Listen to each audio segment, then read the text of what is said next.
Okay, so this is a study session for English 3 Unit 3 test.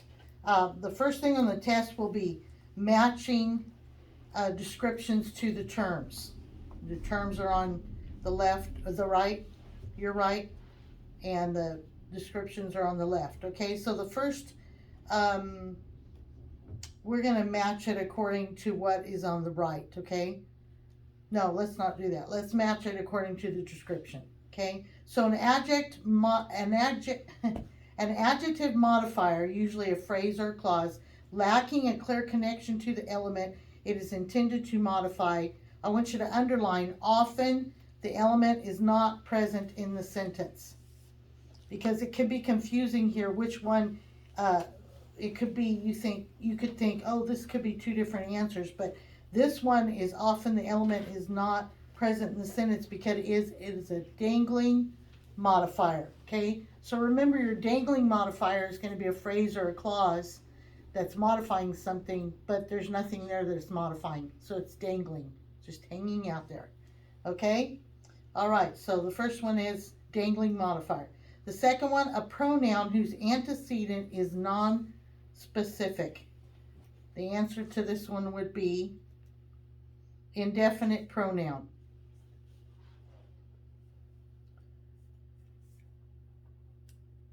The next description is categories such as masculine, feminine, and neuter into which words are divided. Any guesses on this one? Gender. Okay.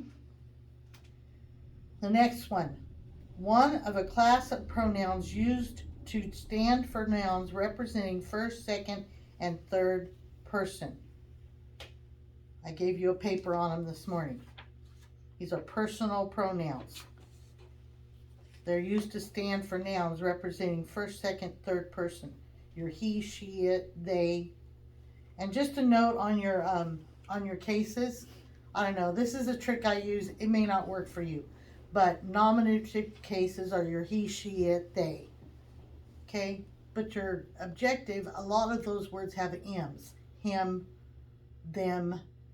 Okay, that, I don't know. That just helps me remember them. Okay, I don't know if that could help you or not. A modifier that is not close enough to the word it modifies. Underline not close. Okay, so this is the other phrase or clause that could be in a sentence and is supposed to be modifying something. A dangling modifier, it's not, the word it's supposed to modify is not there. This one is just modifying the wrong word in your sentence. So it is a misplaced modifier. So remember that the dangling is that often the element is not even in the sentence, the word that it's supposed to be modifying. On the misplaced modifier, it's not close enough to it to modify it. Okay, your next description. The form of a word marking singular or plural. The form of a word marking singular or plural. Remember, singular is one, plural is more, right? Is number.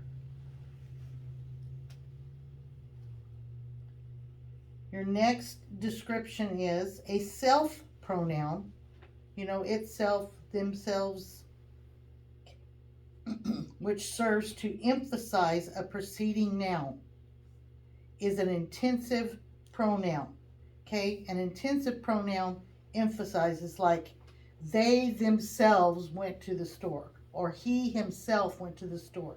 So there would be no word in between the pronoun it's representing and that pronoun, the self pronoun, because it intensifies it.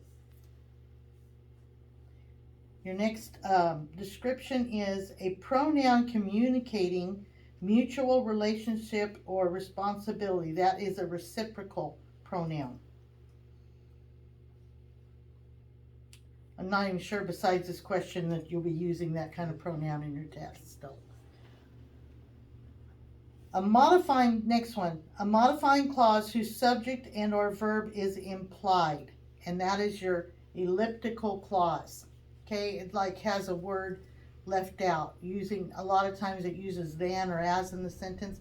he has more money than she. He has more money than she does. It leaves something out. An elliptical phrase leaves something out that's implied. The next term, an adjective clause introduced by a pronoun. An adjective clause introduced by a pronoun. The pronoun is a relative pronoun. That's what's used to introduce adjective clauses. An example would be the dog that was mean. Okay, that was mean is an adjective clause following that noun, dog. And that is the relative pronoun. And that's a common one. It could be which is mean, which would be the relative pronoun. You understand that? Okay, the word, phrase, or clause to which a pronoun refers is the antecedent. Okay, so I say John went to the store and he bought eggs. Okay, he is the pronoun. The antecedent is the word that he is referring to. What is he referring to? Who is he referring to? John went to the store and he bought eggs. He is referring to who? John. John is your antecedent. Okay, got it? What's the antecedent? John. Good, there you go.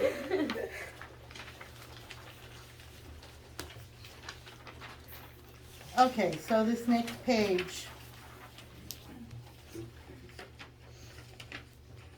I'm going to go ahead and write this sentence up here, okay?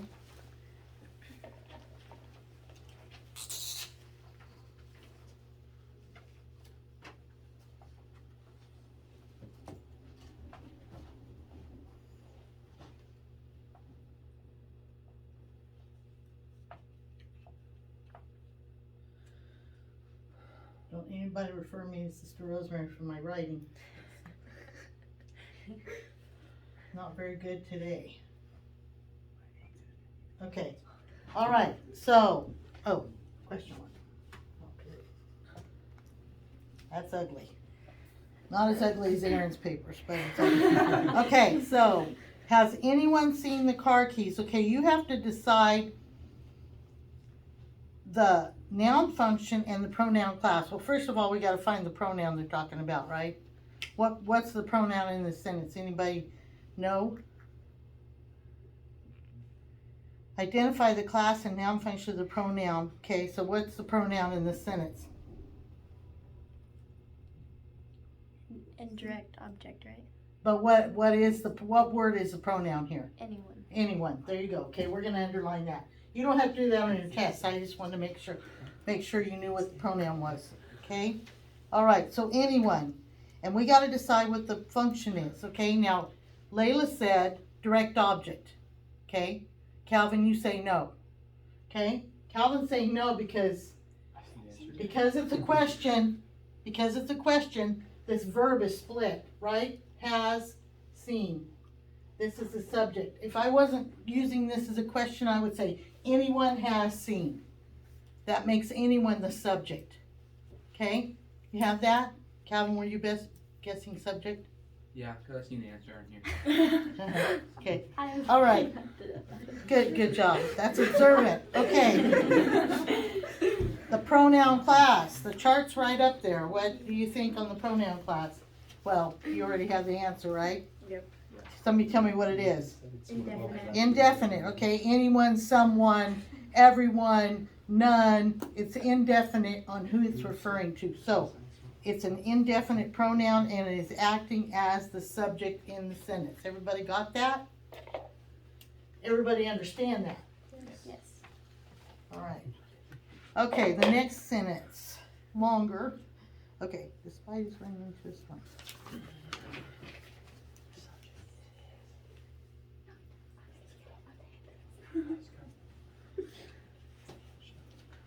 You're going to read it better on there than...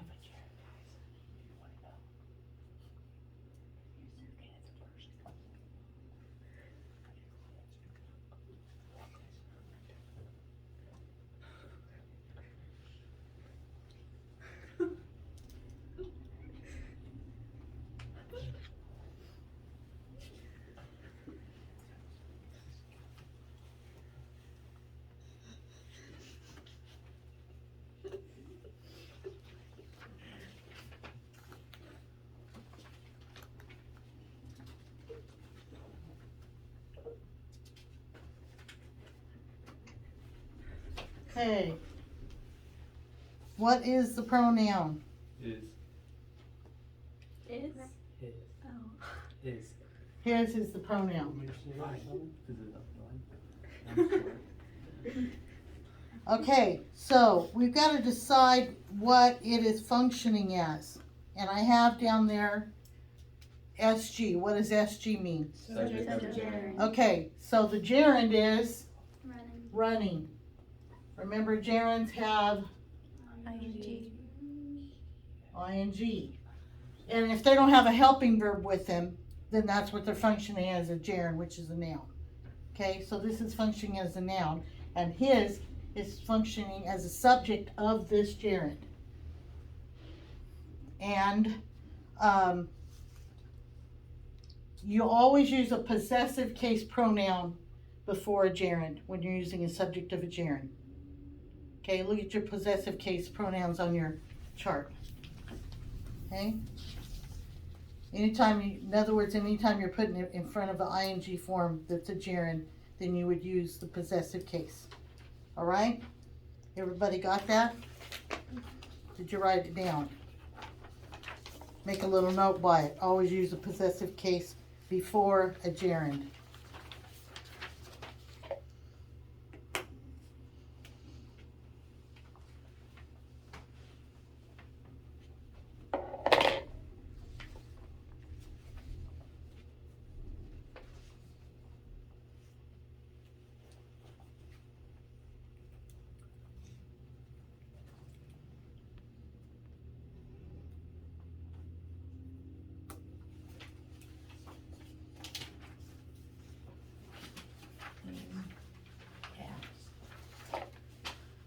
Oh, I knew I was going up. Look at that. I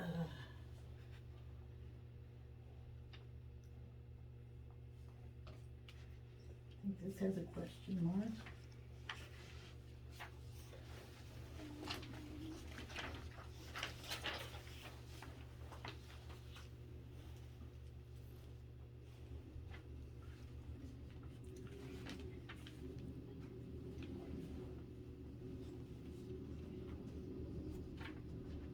Okay. What is the pronoun? Oh, no, I didn't. Okay. What is the pronoun here? This. This, okay? All right. And this, okay, is acting as, I don't know if it matters, because this is a demonstrative pronoun that is pointing out something, right? No. I'm sorry, I got mixed up. Yeah, it is. It's pointing something out. It's also the subject, okay? This could happen. It's neither one of those split verb things. But this is not relative or, okay, it could be a relative pronoun or it could be a demonstrative pronoun. In this case, it's saying, how could this thing happen? So it's pointing something out. Okay, that's why it's demonstrative. So put next to your, put a note there that says point something out. Okay?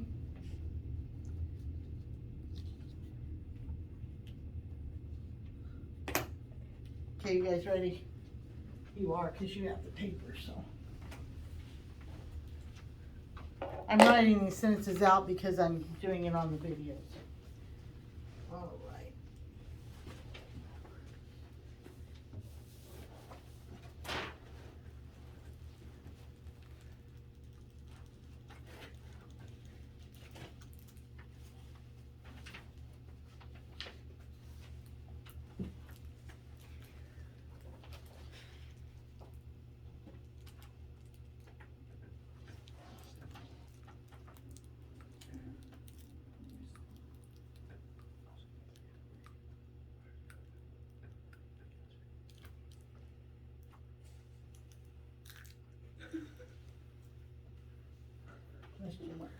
Okay, the pronoun is which. Okay, this one is asking a question. It's saying which is best. Just, it is acting as the subject. It is got the verb is, and then this is a predicate adjective describing. That doesn't really matter so much as long as you know that this is asking a question, so that makes it interrogative. Because to interrogate means to ask a question, right? So if the sentence is asking a question like that, and that pronoun is asking the question, then we have an interrogative pronoun.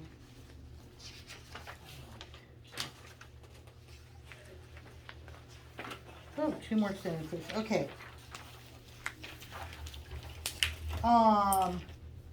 You know, I'm not gonna write these, okay? I feel like we're doing all right if you have a study sheet, so. Okay, Wally was an all-weather cyclist. Even the hot summer never bothered him. Okay, the pronoun is And him, which is a, what kind of pronoun? direct object. Well, that's the noun function. What kind of pronoun is it? Personal. Personal, okay, it's on that sheet there of pronouns that you have, okay? But it's functioning as a direct object, because you can see summer is subject, right? Bothered is the verb, and then him is receiving the action, okay? This chart up here, you understand these are noun functions. So a pronoun is going to act as a noun somewhere in the sentence, because pronouns take the place of nouns.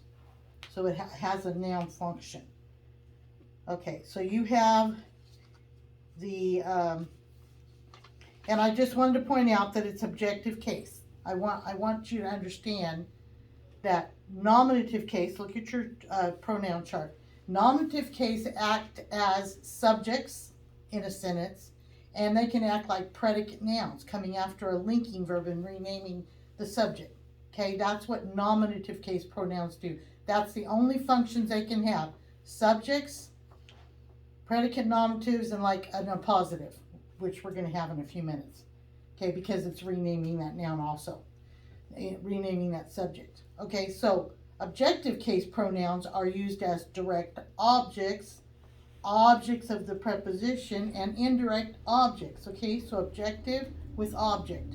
Okay, so you got to decide what that noun is doing in the sentence, what that pronoun is doing in the sentence. In this case, it's acting as a direct object. So it uses objective case. That's why you don't put his there. You put him. The next sentence, the car backfired loudly in the cold air, but the problem fixed itself after a while. Okay, so here we have one of the self pronouns. Okay, so because the pronoun in the sentence is itself. Yes. And then it is functioning as, the subject is what in the sentence? But the problem fixed itself after a while. What's the subject? Problem.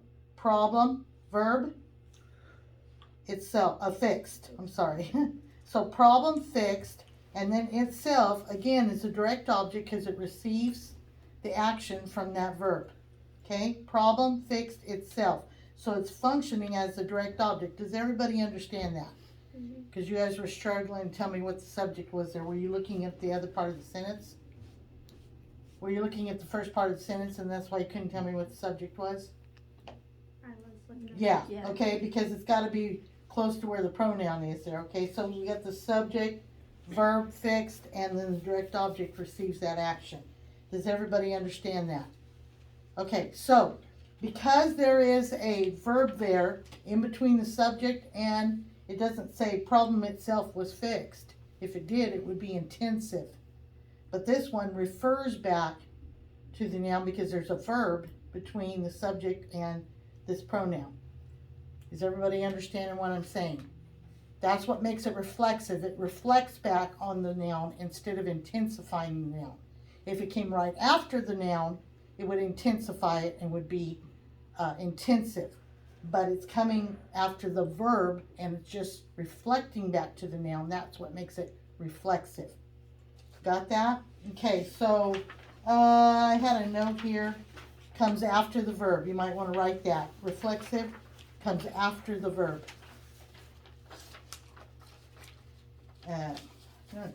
we didn't have a sentence showing the intensive, so.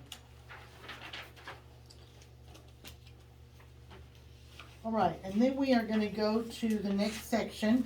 It kind of changes here. You see that? The first page we did the matching of all the terms.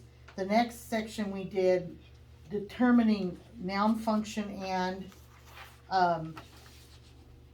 pronoun class. Okay, so you have that section. Now we're going to choosing the correct pronoun as far as having to do with case, gender, and number, because you have to agree.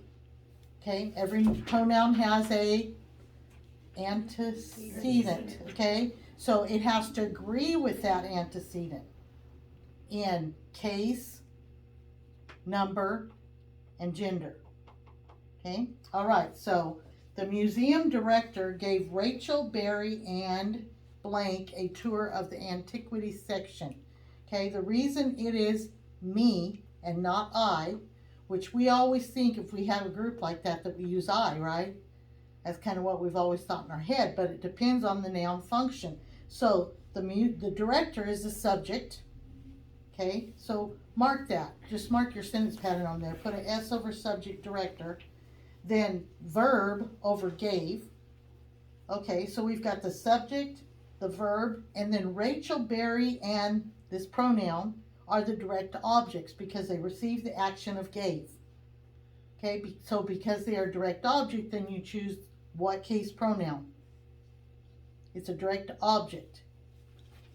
Which case do you choose? Objective, which is me instead of I. I is nominative. Okay, but because it's being used as a direct object, then you use the objective case pronoun me. All right? So write objective case there by that answer. And you put the sentence pattern on there, right? You labeled the sentence pattern. Okay, next sentence.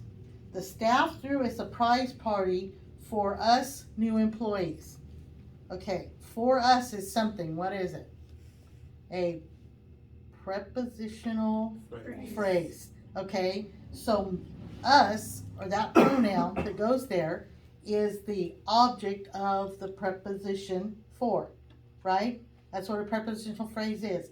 It's got a preposition and then an object of the preposition that receives, that relates to the preposition. So for, that pronoun is a prepositional phrase. So that makes that pronoun an object of preposition. So it should take which case?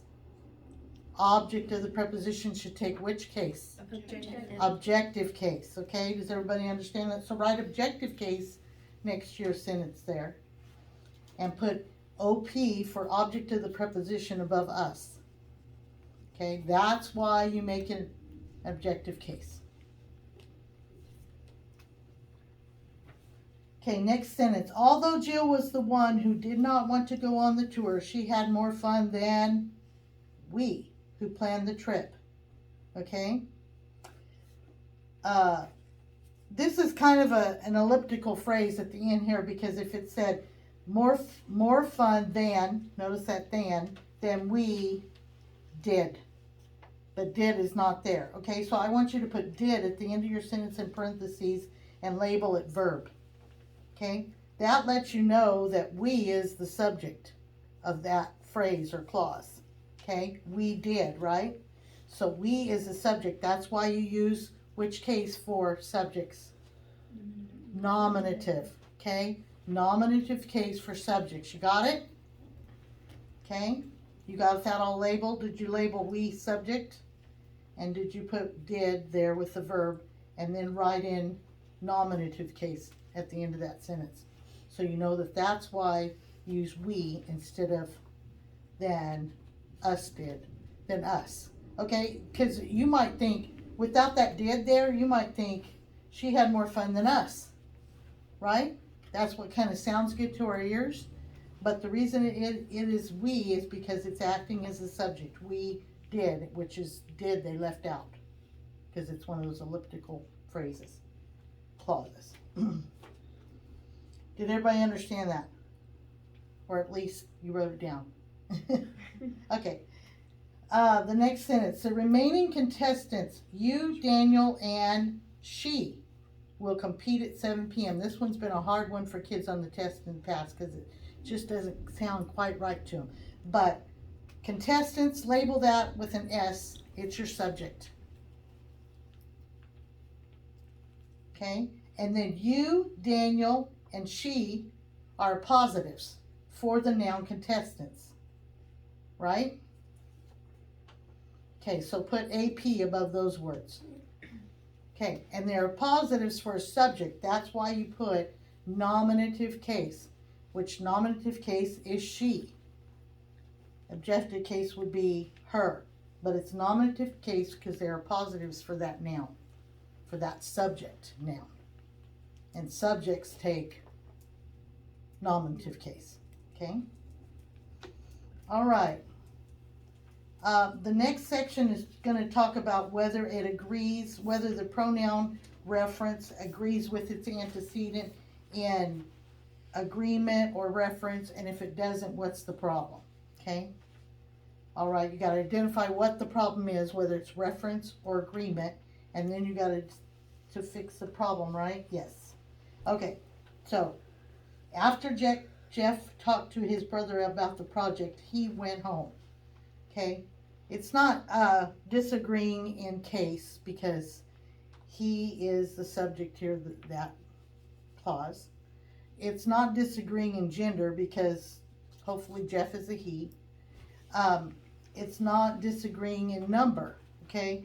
It is disagreeing in reference because you're not really sure who he refers to, whether it refers to his brother or Jeff.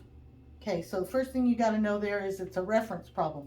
Then you got to fix it, okay? So the problem is, circle in your sentence where it says original, it's got it in bold, right? Jeff and he, because it's telling you those where the problems are. Jeff and he, it's in bold.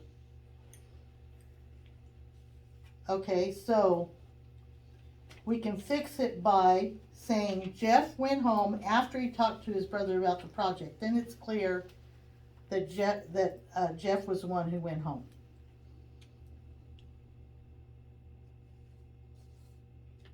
Okay? All right, the next one. Frugal shoppers count their coupons before she shops. Okay, so what's our problem here? Is it reference or is it agreement? Agreement, because she should be agreeing with shoppers. Shoppers is the antecedent. She is the pronoun. We have a problem there. Two problems, actually, right? It's not agreeing, and no, it's not a gender problem because it doesn't say gender at the beginning. Oh yeah, her. The problem is her and she. No, she shops. Okay. I went over this morning. I apologize. Okay, so we agree that it's a problem of reference or agreement? Agreement, okay, because the pronoun's not agreeing with its antecedent. So the original sentence, the problem was it says her and she shops. So you can change it to frugal shoppers count their coupons before they shop. Then it agrees in number, right? So put in number next to the, where it's, okay, right here, I have in gender, but that was wrong. Okay, type of error, agreement, in number, okay, right there.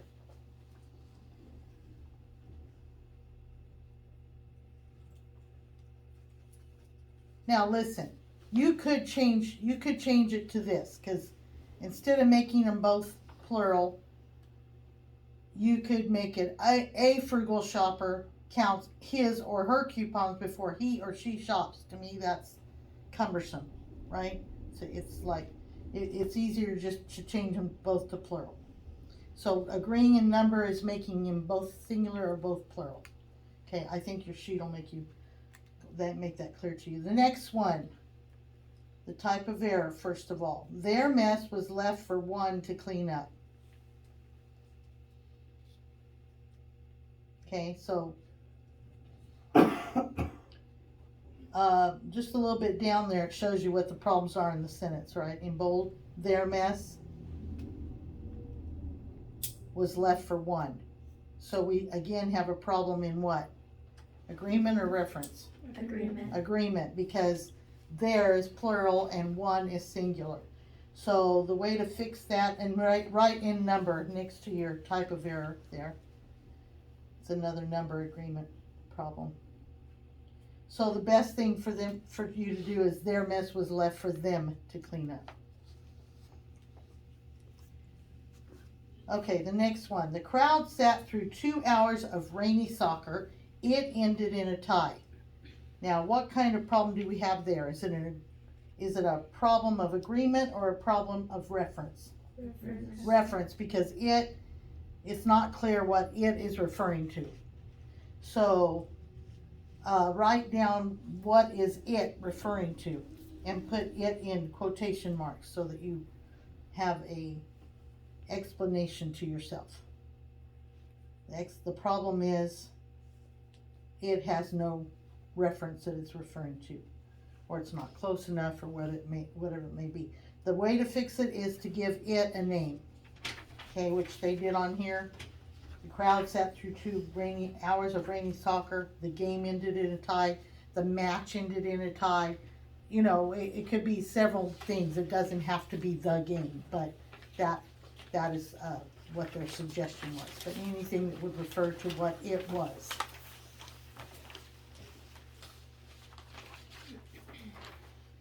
Okay, some more.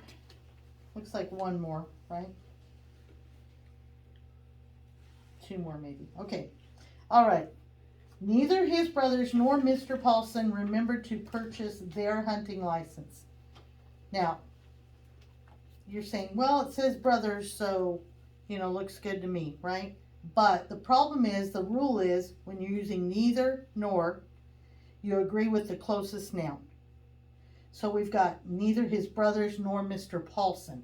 So we have to agree with, that's what we have to agree with.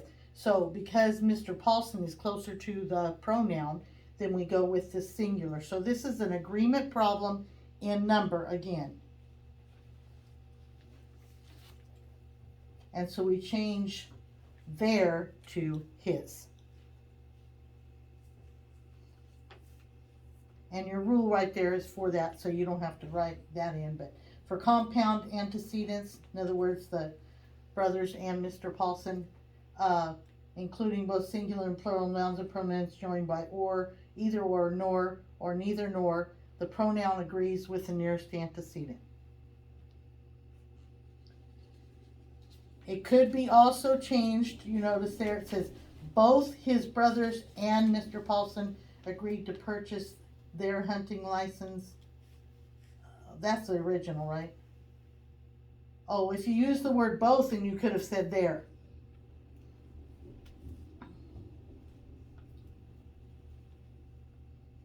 Easier to change it to his. Okay, so now we're switching. We're going away from pronouns. Okay? We're going to the phrases or modifiers, which could be phrases or clauses. Okay? Whether they are a misplaced modifier, a squinting modifier, a dangling modifier, or an instance of faulty parallelism. Okay? This first one, knowing his tendency to oversleep. Put gerund phrase over the top of that, because that's what that is. Knowing. See the gerund? Knowing his tendency to oversleep. So we know that's a gerund phrase. Okay, now see this little and right here? Circle it. Okay? Because there's something on both sides of these things. It's like a compound subject. These two things are why Paul bought an alarm clock. Okay? So they want them to be the same form. The first one is a gerund phrase. The one after the and, it's like a parallel bar, okay? And this is one, and then the and is in between, and then another parallel bar. Does everybody understand what I'm saying? And it's got to be the same on both sides. It's got to be the same. Here's your and in the middle, and what's on both sides has got to be the same form. So knowing his tendency to oversleep, and then this one, because he needed to be on time, is an adverb clause, right? Adverb clause above that. So that's where your problem is, okay? This is a faulty parallelism because it's not the same form on both sides of this and. So we've got to make it even on both sides. So the revision should be changed to knowing his tendency to oversleep, and usually you go with whatever it starts with. Okay, that would be the easiest thing. Knowing his tendency to oversleep and knowing he needed to be on time. These are the two things. We got ing forms then on both sides of it. Okay, knowing these two things, Paul bought an alarm clock. Faulty parallelism. Okay, wasn't parallel on both sides of that and. The next one. After mopping the floor, the house was ready for guests.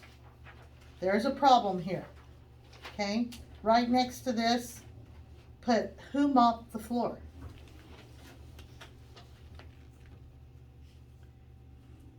Okay, so after mopping the floor is an adverb clause, or in this case, I think it's an adjective clause, but somebody's got to mop the floor.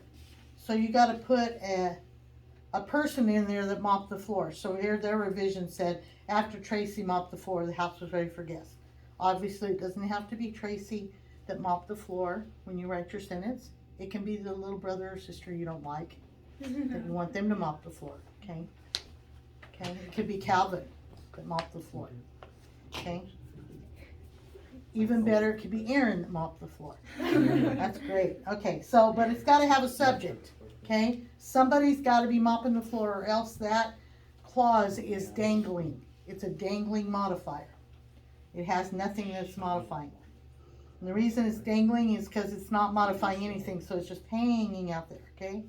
All right, Can you have to use a name or can you use she? you can use she Okay. if you want to be that generic. You're right. I just wondered.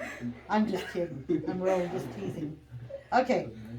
Identify there in the next sentence, okay? The general told his orderly before the battle he could go on leave. Okay, there's a problem with this. Okay, down here on this sentence, on the original, underline before the battle. Okay?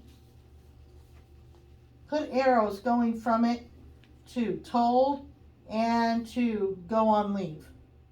And put a question mark. Because the problem is you can't tell which, it could be modifying either one of those. But where it's at right now, it's squinting in there, trying to squeeze in someplace it's not supposed to be. So this is a squinting modifier. Okay, it's trying to squeeze in. Okay, so you can fix that by moving it to where it's clearly modifying one or the other. Before the battle, they say, before the battle, the general told his orderly he could go on leave. That makes it clear that the general did it before the battle. That's what it's modifying. It's when he told him. And this way, it's about when he could go on leave. All right, so that's your revision to put that prepositional phrase at the front of the sentence. The next one, we kept an extra rack for the stove in the closet. Okay, so on your original sentence, underline in the closet there, put a arrow over the stove, because that's what it's modifying at this point. It makes it sound like the stove is in the closet. Anybody keep their stove in the closet? Yeah. Okay, not unless it's not working, right? Okay, so we've got to move that in the closet. So this is misplaced. It's in the wrong place. It's not like the squinting where it can modify. You can't tell which one it's modifying. This one, it's obviously misplaced. Okay, so you've got to move it to in the closet. We kept an extra rack for the stove. So again, up at the top, squinting modifiers and misplaced modifiers can be real tricky. But you got the answers right there, so you should be good. All right, the next one, and I think this is the last one and we're done. Our driving instructor taught us to confidently but not aggressively drive. Okay, so we've got the phrase confidently but not aggressively drive. okay? It's in the wrong place. All right, it's gotta be, they taught us to, where'd it go? Our driving instructor taught us to drive confidently but not aggressively. Okay, should come after drive. That's what it's modifying. It's modifying how to drive. For one thing, you're not supposed to split this infinitive. See that, to drive? Okay, and they call it a misplaced because it's splitting that infinitive. Okay, and it should not ever, there shouldn't be a bunch of words in between an infinitive like that. Alright, so you might want to make an arrow like I have put here. To drive. To make yourself a note that to drive goes together. Okay, that's why you can know where that other part goes. Because put to and drive together. Okay, Layla, go ahead and turn this off.